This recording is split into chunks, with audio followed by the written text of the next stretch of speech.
Ei pessoal, bem-vindos a esse canal, eu sou Gustavo Negreiro, seu psicanalista favorito, e hoje estamos em mais um episódio da série Na Mira.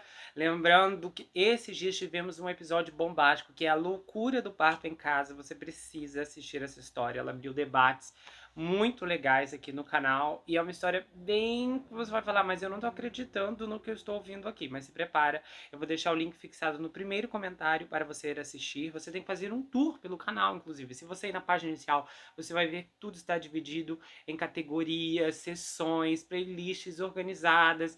E, inclusive, essa série tem várias histórias exclusivas e muito bem pesquisadas que você pode conferir. Histórias que muitas vezes você não vai encontrar em nenhum lugar. Então não deixe de conhecer, tá bom? E nós vamos começar esse caso agora. A vida de Arthur Labindio Hughes era difícil.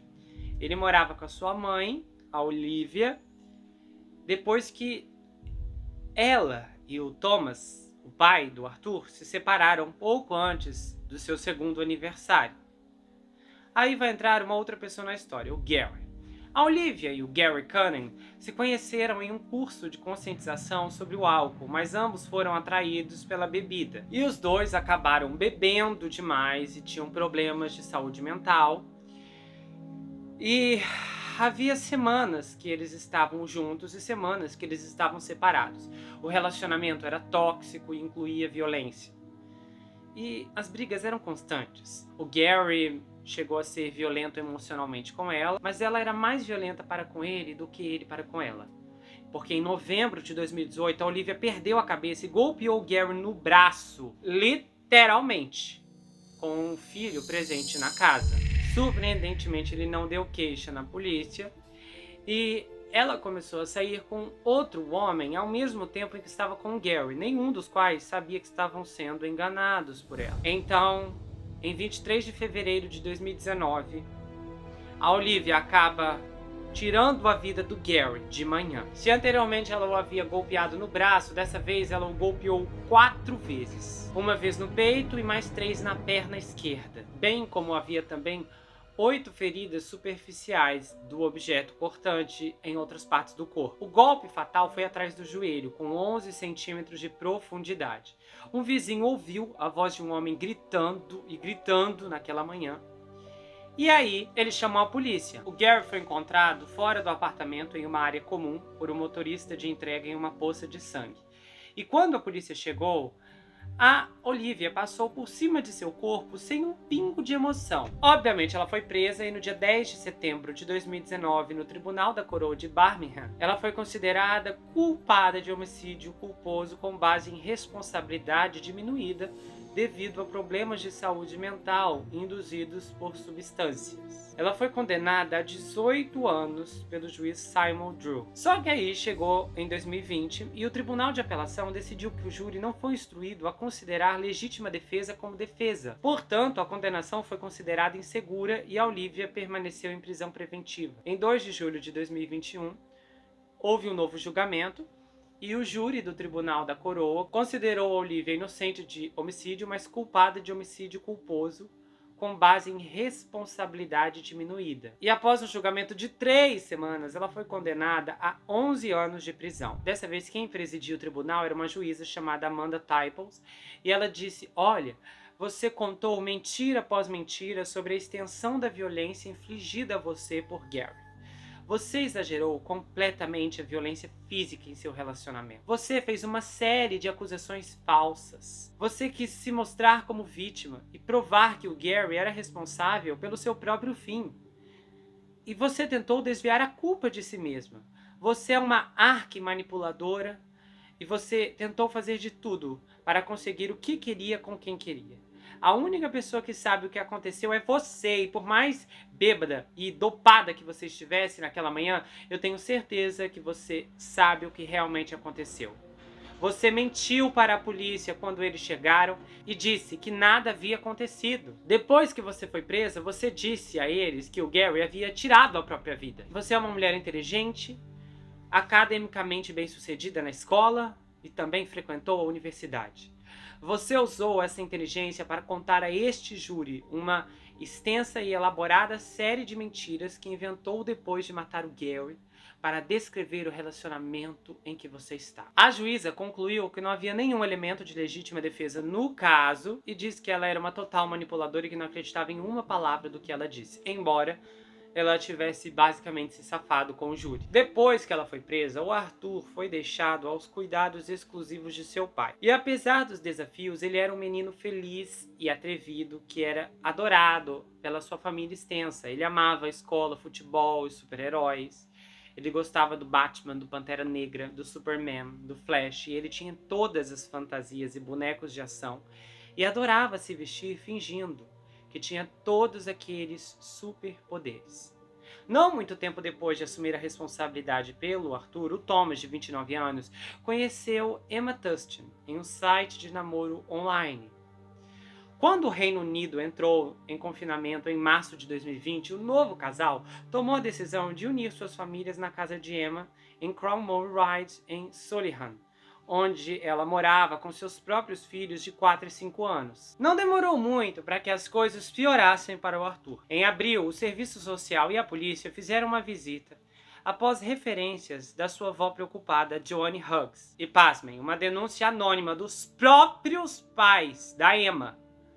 A Emma tinha 32 anos e, segundo as primeiras denúncias, ela era muito hostil com o Arthur. A Joanne viu hematomas extensos nas costas de seu neto. E o Arthur contou a ela que a Emma o jogou da escada, enquanto dizia: "Você é um pirralho feio e horrível". As autoridades não encontraram motivos para preocupação e nenhuma providência foi tomada. Enquanto isso, Thomas e a Emma manipulavam os conhecidos, dizendo que os hematomas do Arthur eram consequências de jogos escolares. Ao mesmo tempo em que a Emma ligava para a escola do Arthur e dizia aos professores que os hematomas eram resultados de uma brincadeira no jardim. Mas o que eles escondiam era uma campanha de violência, crueldade e maldade destinada a aterrorizar, rebaixar e desumanizar o menino que dependia deles. O Arthur passou a ser monitorado por CCTV, que foi instalado na casa. Seriam câmeras que capturavam a Emma de forma insensível, administrando um medicamento chamado Calpol no Arthur. O Arthur passou a ser obrigado a ficar de castigo em um confinamento no corredor. E ele ficava a maior parte do tempo ali, até 14 horas por dia. Ele tinha que ficar em frente à porta, privado de comida, bebida e carinho.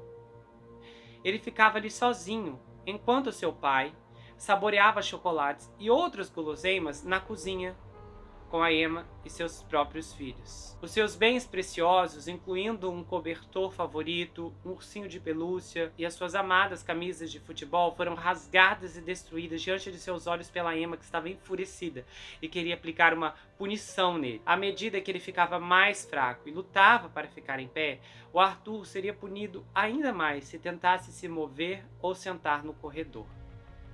Quando ele estava sozinho, o Arthur costumava chorar.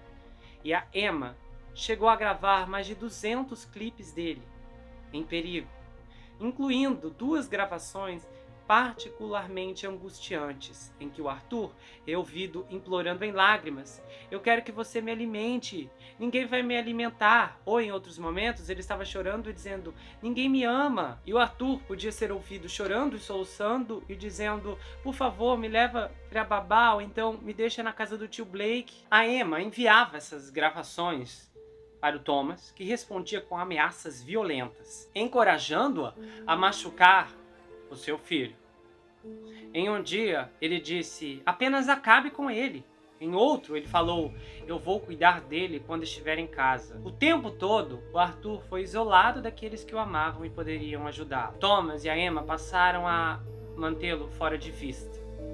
A sua avó materna, Madeline, foi impedida de ver o Arthur desde o ano de 2019. Então, no dia 16 de junho, mal conseguindo ficar em pé, o Arthur dobrou a sua roupa de cama na sala de estar, onde seu pai e sua madrasta o obrigavam a dormir no chão, o tempo todo sendo monitorado pelas câmeras para pegá-lo se comportando mal. Então Thomas levou o Arthur para ir com ele na sua consulta na casa da cabeleireira de Thurston, Catherine Meredith, conhecida como F, e o seu marido Tobias Jarman.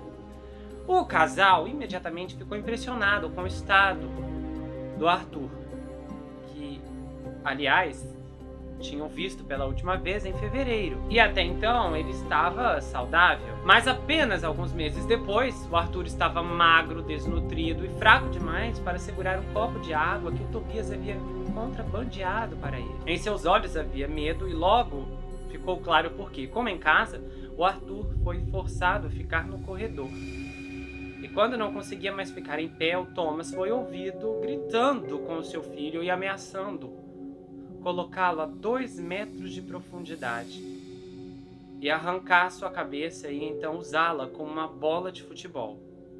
Pouco depois das 13 horas daquele dia, a família estava de volta em casa. Então Thomas levou os filhos da Emma ao supermercado, deixando seu próprio filho em perigo mortal. Assim que a Emma e o Arthur ficaram sozinhos em casa, ela o forçou a beber uma pasta de sal no banheiro que ficava no andar de cima, e envenenado, o Arthur teria se deteriorado em cerca de 45 minutos. Aí a Emma bombardeou o Thomas com mensagens reclamando do comportamento do Arthur à medida que a condição dele piorava. Em um telefonema de 3 minutos, o Thomas fingiu que eles estavam falando sobre balões para uma festa de aniversário, mas ele agiu como sempre fazia quando a Emma reclamava do comportamento do Arthur a ele. Ele ficou furioso, disse uma série de ameaças que faria com o Arthur e encorajou a Emma a praticar violência. Minutos depois, o Arthur ficou inconsciente. A Emma, então, infligiu uma lesão cerebral catastrófica, sacudindo e batendo repetidamente com a cabeça em uma superfície dura. Quando ele quase faleceu, ela não fez nada além de tirar uma foto e enviar para o Thomas. A câmera da sala capturou o Arthur caído no chão. Ela o carregou pela casa, planejando a melhor maneira de arranjá-lo para se encaixar, na ilusão de que ela era uma vítima inocente. Eventualmente, ela chamou uma ambulância, só que era tarde demais. O Arthur faleceu no hospital pouco depois da 1h da manhã do dia seguinte. Os médicos do hospital infantil fizeram tudo o que podiam, mas o tratamento adicional era inútil. As imagens da câmera corporal da polícia mostram a madrasta derramando falsas lágrimas ao afirmar que o Arthur, de 6 anos, realmente a espancou e infligiu os ferimentos a si mesmo. Ela disse: "Não, ele se jogou no chão e bateu em mim. E isso depois que eu fiz se sentar no degrau do pensamento. Então ele ficou de 4 no chão e eu disse: Arthur, se levanta. E eu fechei a porta e tudo que eu ouvi foi um crack. Ele estava batendo a cabeça no chão, de 4. E eu disse: Arthur, você vai se machucar. Eu liguei para o seu pai. E o Arthur disse: eu não me importo. E aí, nesse ponto, o Arthur estava bem. Então ele baixou a cabeça novamente, enquanto eu tentava abraçá-lo e pegá-lo. E aí ele deu uma cabeçada no chão umas 3 vezes. Levando o policial para fora de casa, ela apontou para a área na porta, onde alegou que o Arthur bateu com a cabeça. É um concreto, não há subcamada sobre isso. E aí, enquanto ele batia a cabeça, ele ficou inconsciente. Eu peguei ele, coloquei no sofá e joguei água na boca dele. Quando o policial perguntou o que ela fez a seguir, ela disse: eu saí e disse a ele para se levantar. E ele me disse: não. Então eu tentei abraçá-lo e colocar meus braços embaixo dele e pegá-lo. E aí ele caiu no chão e bateu a cabeça outras 3 vezes. E aí de repente ela começou a contar uma história dramática que nos últimos 6 anos o Arthur espancou os 2 filhos dela, quebrou a casa em pedaços, espancou o Thomas e também ela. Aí ela disse: ontem nós fomos na casa de um amigo e o Arthur me empurrou 5 degraus abaixo. E ele disse: você não é minha mãe de verdade, eu te odeio. E eu vou fazer a minha mãe tirar a sua vida. E aí, enquanto ela soluçava, ela acrescentou que ela fez o melhor que pôde pelo Arthur. Durante toda a conversa, o Thomas permaneceu em completo silêncio, parado ao fundo, observando a troca. Obviamente, os 2 foram presos. E aí a polícia investigou o caso e disseram: olha, nada menos do que maldade é suficiente para descrever essa mulher.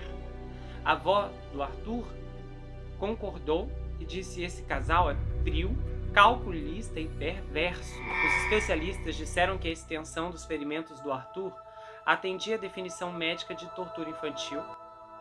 E o corpo minúsculo dele tinha mais de 130 hematomas.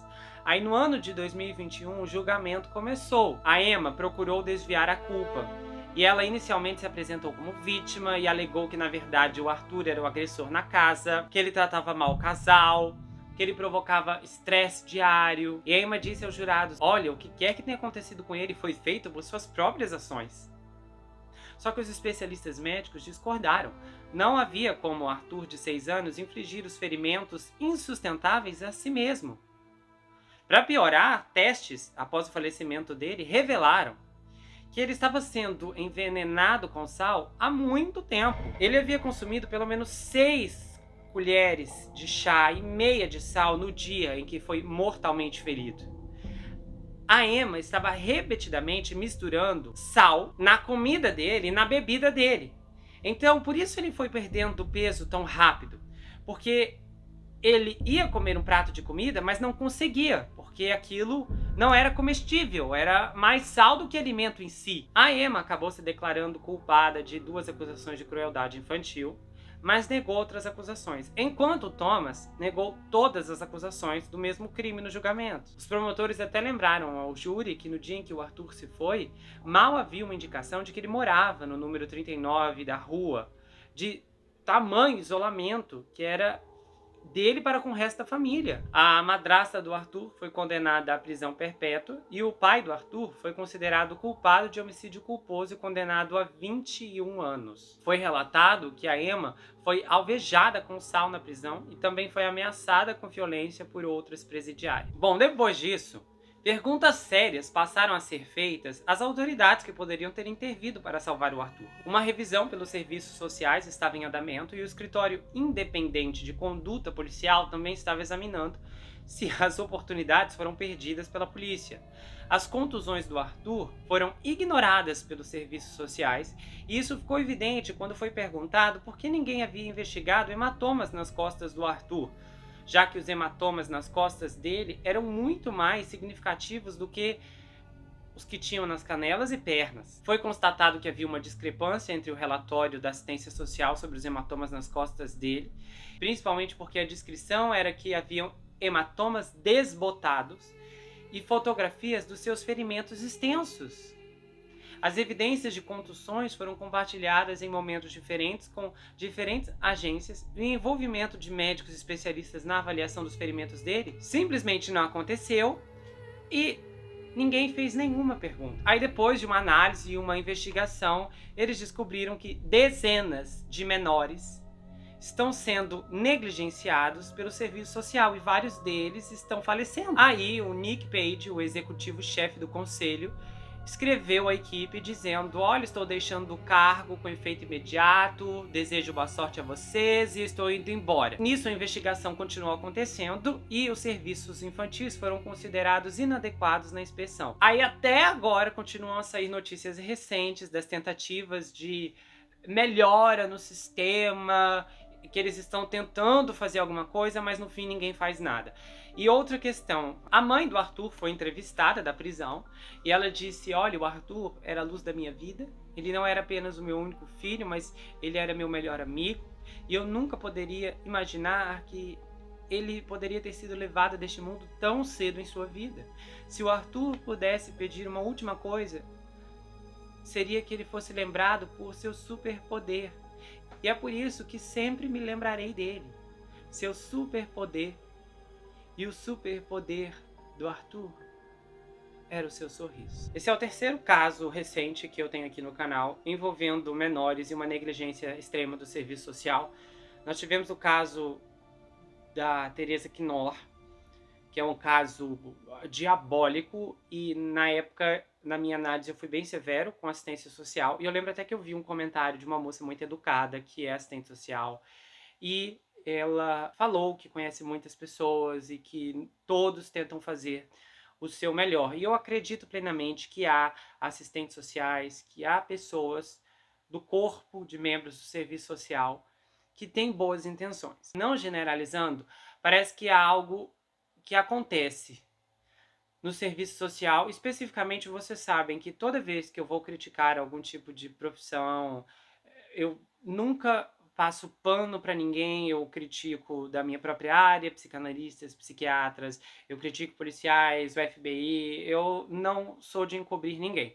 E acontece o seguinte, na minha visão, olhando para os casos que envolvem os serviços sociais, você identifica situações inexplicáveis em um nível de negligência que é extremamente criminoso. Eu já tive experiência com o serviço social do Brasil e eu achei horroroso. Francamente, foi uma das coisas mais horríveis que eu já vi.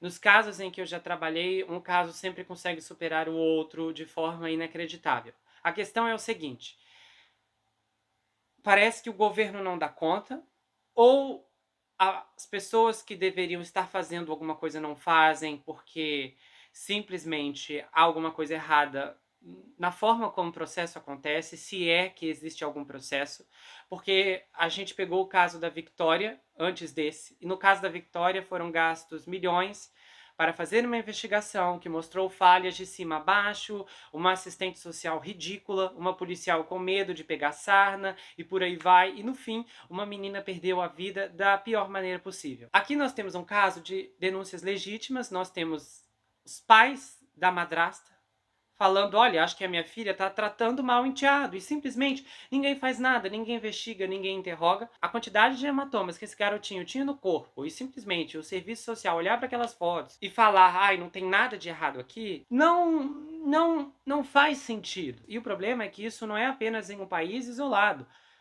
Para todos os países que você olha, você vê que o serviço social demonstra um trabalho péssimo que não demonstra eficiência de inúmeros casos onde o óbvio era evidente, não era uma situação em que você tinha que investigar melhor, você tinha que fazer perguntas melhores, bater na porta. Eram casos em que a agressão estava explícita e mesmo assim ninguém tomava uma atitude sequer. É algo que parece até preguiça. E se não é preguiça, é má vontade. A moça que comentou no caso da Teresa Quinot, ela até deu uma explicação muito interessante em como o serviço, como é o protocolo, basicamente como funciona o processo de investigação.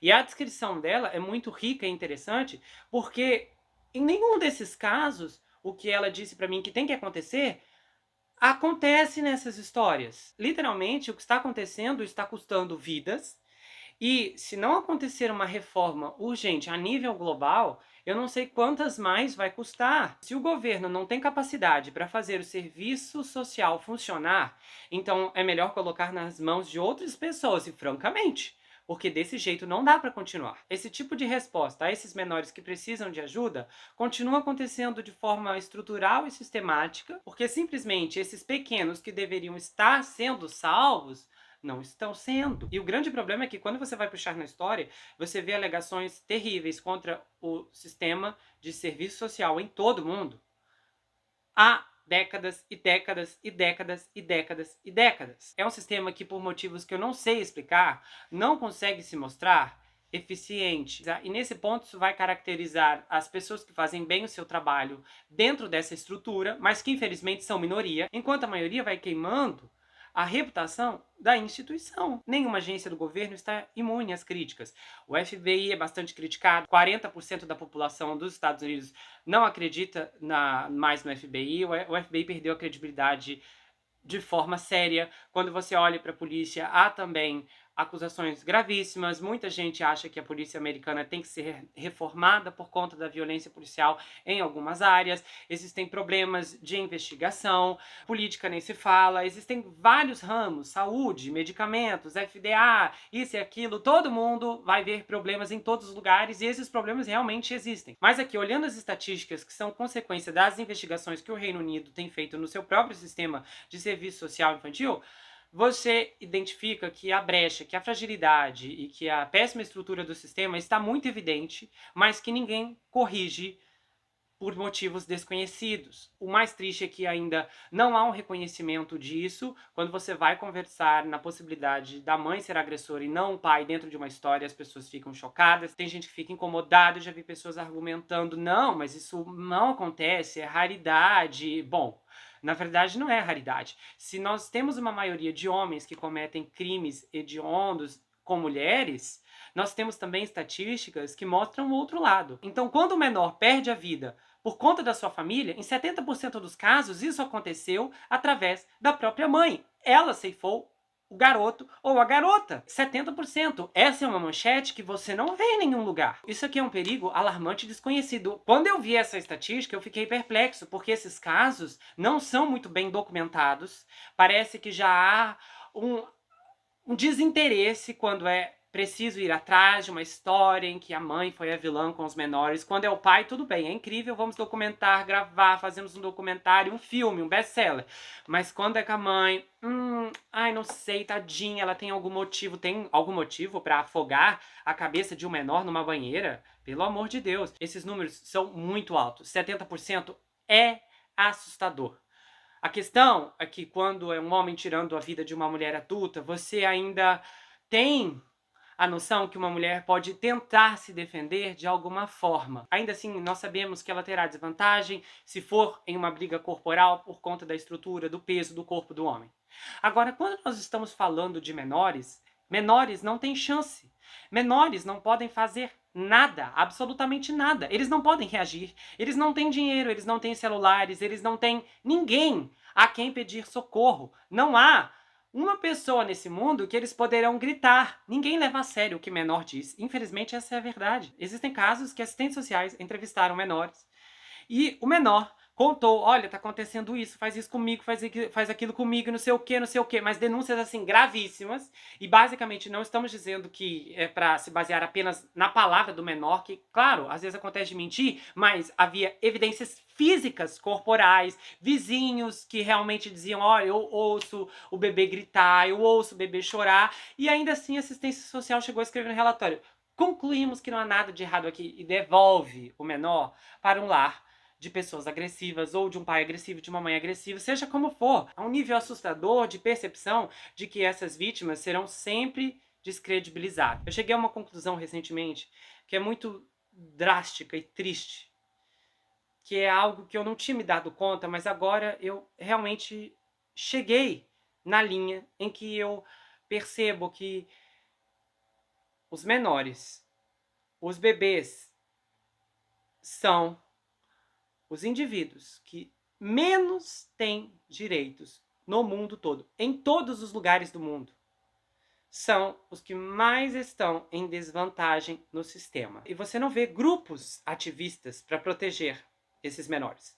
Você não vê as emissoras falando isso, você não vê os artistas se posicionando, que me dá nojo só de pensar. Então, nós vemos aqui que basicamente tudo está avançando, enquanto os menores não têm voz nenhuma.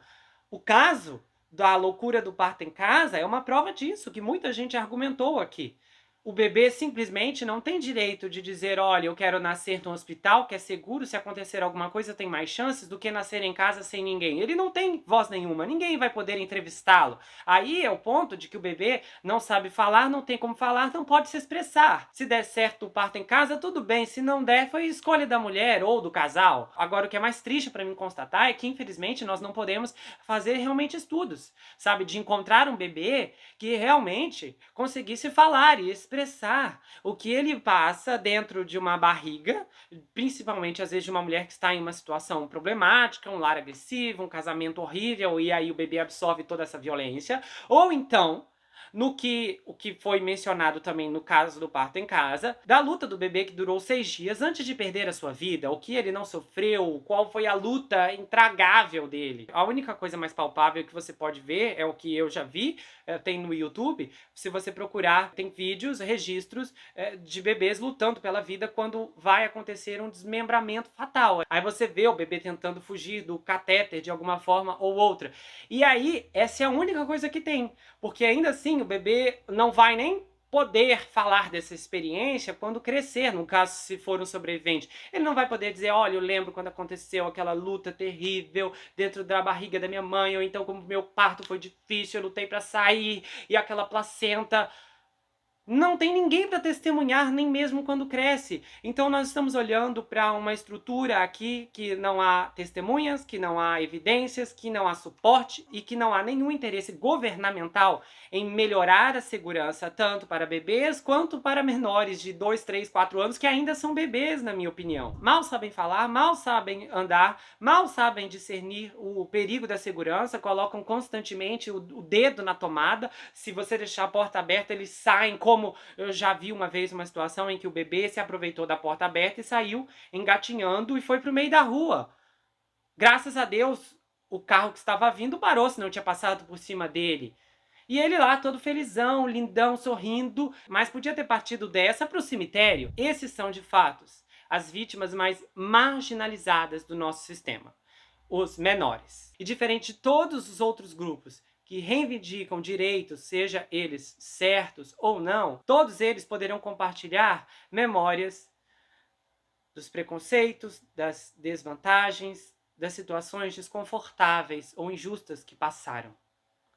E vão poder alegar, olha, foi por causa disso, é por causa disso que eu reivindico agora o que eu estou falando aqui.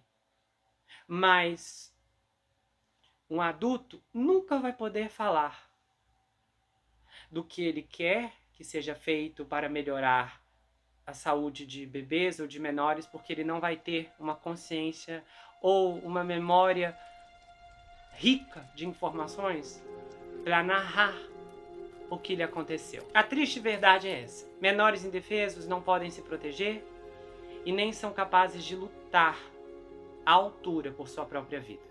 Menores não têm nada. No fim, um bebê vai nascer em um lar maravilhoso, mediano ou terrível. 4 bebês e meios nascem por segundo. Em 1 minuto, há 270 nascimentos. Em 1 hora, há 16.200 bebês surgindo por aí. Em um dia completo, 24 horas, o resultado é de aproximadamente 389 mil nascimentos. Esses bebês estão chegando em um dos 3 lares que mencionei. E o mais triste é que alguns deles não vão viver por muito tempo, mas definitivamente vão sofrer o impensável. Bom, se você gostou desse vídeo, inscreva-se no canal, ativa o sininho, compartilha, dá o seu like e passe esse vídeo adiante. Se você quiser saber mais sobre mim, adquira meu livro Perfeito Estranho. Já está disponível no meu site, você pode falar comigo pelo Instagram. Ele conta a história de um rapaz chamado Jack Wilber que se vê preso em uma terrível maldição hereditária enquanto precisa enfrentar um serial killer que está escondido em sua própria casa. O livro tem mais reviravoltas do que você consegue imaginar e o envio acontece para qualquer lugar do Brasil, quase qualquer lugar do mundo também. Vai autografado se você quiser, com um kit de marcadores e um pôster também. Você pode me seguir pelo Instagram, Gustavo N Psicanalista. Eu tenho um canal de cortes, onde as análises são recortadas e postadas por lá. E eu também tenho um grupo no Telegram, onde acontecem votações, bastidores e muita coisa exclusiva que vem à tona apenas por lá. A gente se vê no próximo caso e não esqueça que aqui você sempre vai ter um amigo. Até mais, pessoal! Ele não é o Tom Cruise, mas é parecido. A sua vida foi afetada por um homem que ele nunca conheceu. O que você faria se milhares de pessoas te parassem na rua perguntando se você é outra pessoa ou um ator famoso? A história completa do falso Tom Cruise.